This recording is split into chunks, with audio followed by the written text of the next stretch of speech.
नमस्ते, हमेशा खुश रहो बेटिया। I am JVN Dr. Meenakshi, Assistant Professor in Department of Shalakya Tantra, Faculty of Ayurvedic Science, Jyoti Vidyapeeth, Women's University. Today we will discuss the anatomy of eyelid under part 1. There is a gross anatomy of eyelid. The eyelids are the mobile tissue curtains placed in front of the eyeballs. These act as shutters, protecting the eyes from injuries and excessive light. These also perform an important function of spreading the tear film over the cornea and conjunctiva, and also help in drainage of tears by lacrimal pump system. Then the parts of eyelid. Eyelid is divided by horizontal furrow or sulcus into an orbit and tarsal part. So here's an image of the eyelid where you can see the upper palpebral furrow, which have divided the eyelid into two parts, the orbital portion and the tarsal portion.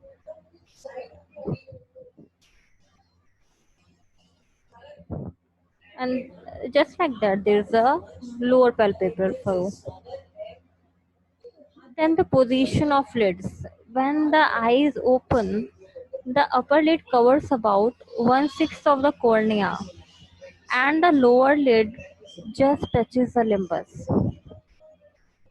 Then canthi. What is canthi? The two lids meet each other at medial and lateral angles, which are known as the outer canthi and the inner canthi.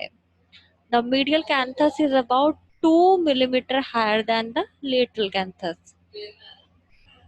Then what is the palpebral aperture? It is the elliptical space between the upper and the lower lid.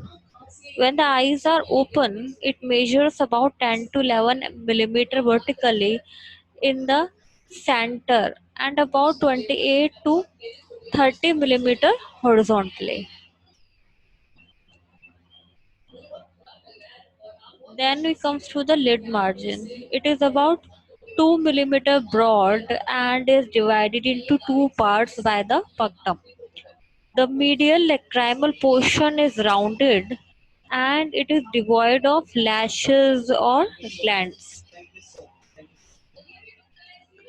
The lateral is called the ciliary portion and it consists of a rounded anterior border, a sharp posterior border, and an intermarginal strip between the two borders. Two borders means the anterior border and posterior border. In between the two borders, there is an intermarginal strip. And there's a gray line which marks the junction of skin and conjunctiva. It divides the intermarginal strip into an anterior strip bearing 2 to 3 rows of lashes and a posterior strip on which openings of meibomian glands are arranged in a row. The splitting of the eyelids when required in operations is done at the level of the gray line. So you understood what is gray line? Then next is the structure. Each eyelid is consists of various layers. So we study these layers and from anterior to posterior.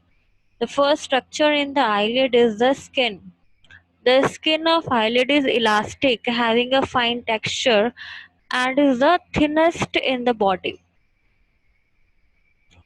Then next layer below the skin in the eyelid is the subcutaneous areolar tissue.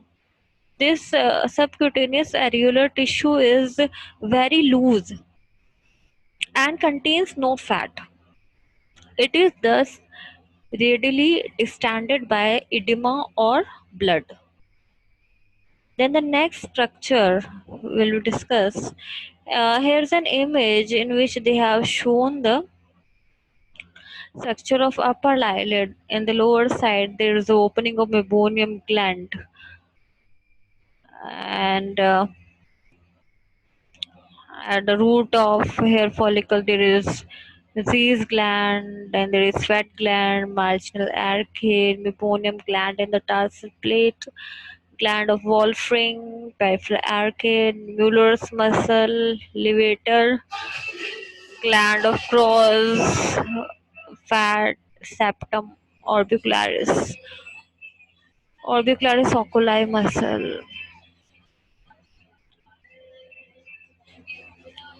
Then the third layer in the eyelid is the layer of striated muscle. It consists of orbicularis muscle which forms an oval sheet across the eyelids. It comprises three portions: the orbital portion, the palpebral portion, and the lacrimal portion. It closes the eyelids and is supplied by zygomatic branch of the facial nerve. Therefore, in the paralysis of facial nerve, there occurs lagophthalmos, which may be complicated by exposure keratitis. What is lagophthalmos? It is the inability to close the eyelids, and thus in the eyelid there is a striated muscle present called the orbicularis oculi, which is supplied by the facial nerve branch. So in case of facial paralysis, then patient suffer from the lagophthalmos. Patient is unable to not able to close the eyelids, and when he is not able to close the eyelids due to exposure, there will be the inflammation of cornea. In addition, the upper lid also contains the levator palpebrae superioris muscle. It is called the LPS muscle.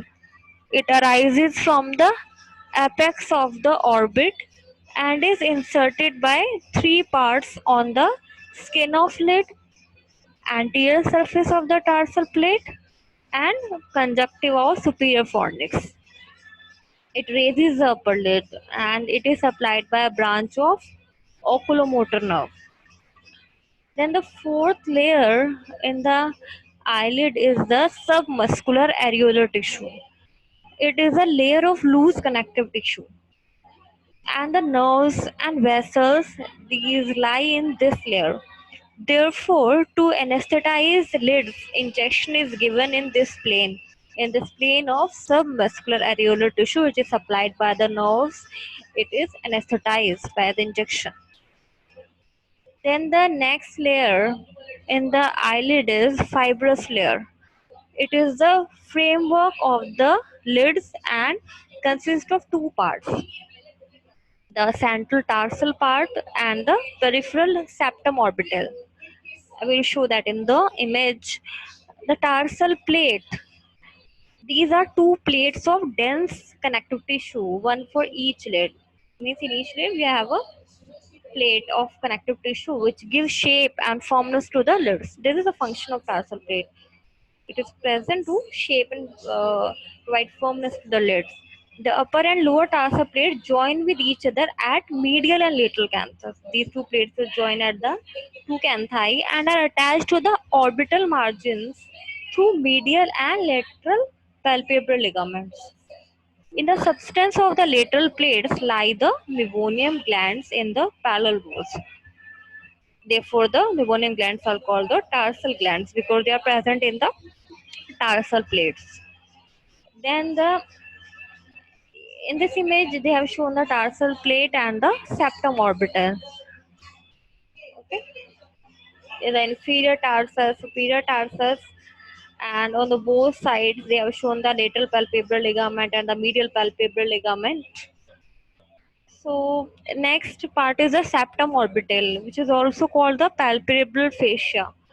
It is a thin membrane of connective tissue attached centrally to the tarsal plates and peripherally to the periosteum of the orbital margin.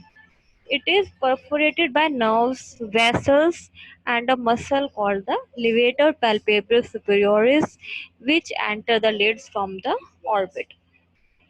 Then comes the sixth layer. The sixth layer of non-striated muscle fibers. It consists of the palpebral muscle of Mueller, which lies deep to the septum orbital in the both the lids. In the upper lid, it arises from the fibers of LPS muscle, and in the lower lid from prolongation of the inferior rectus muscle, and is inserted on the peripheral margins of the tarsal plate, and it is supplied by the sympathetic fibers. Then the last layer of the eyelid is the conjunctiva. The part which lines the lids is called the palpebral conjunctiva, and it consists of three parts as we have discussed in the conjunctiva: marginal, tarsal, and orbital. So here completes the layers of the eyelids. So here our session completes with this slide. This session is powered by digital version 2.0 Jyoti Vidyapeeth Women's University. I hope you are satisfied with my digital session. If you have any query, please mention in the comment box. I will resolve it. Thank you so much.